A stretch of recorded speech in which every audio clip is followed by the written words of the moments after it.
Direkto po magprito ng tawilis, dapat nausok na mantika bago nyo ilagay.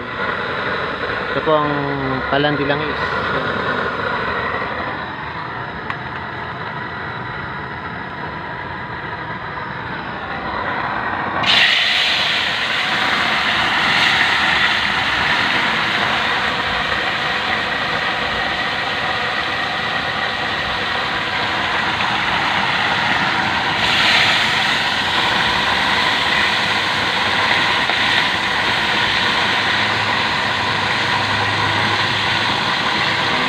Lang po ay lubog sa mantika para crispy, para malutong.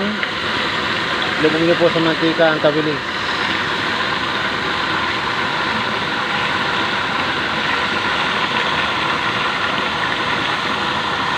Hindi na po yan kinakaliskisan.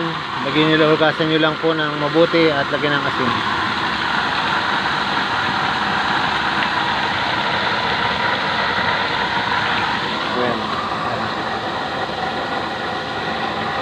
Ito po ang pinagmamalaki ng aming bayan ng Talisay, ang tawilis.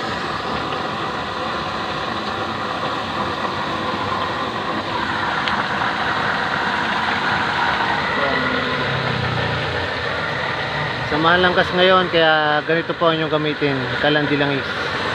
Ayan po kalakas ang pinya at problem.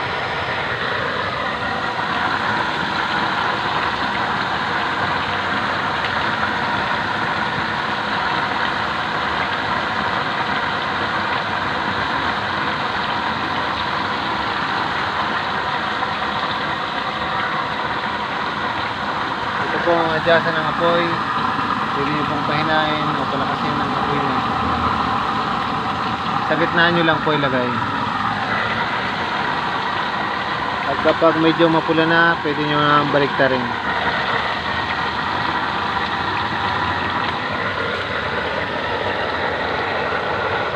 Sa apoy nya.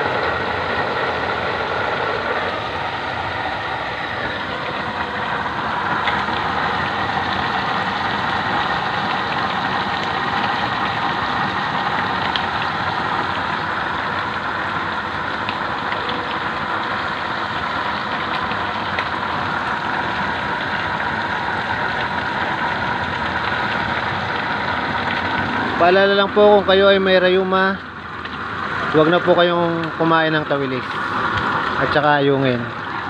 At sigurado pong kinabukasan ay sasakit ang inyong mga paa. Pwedeng tumikim lang kayo ng konti at uminom ng salabat.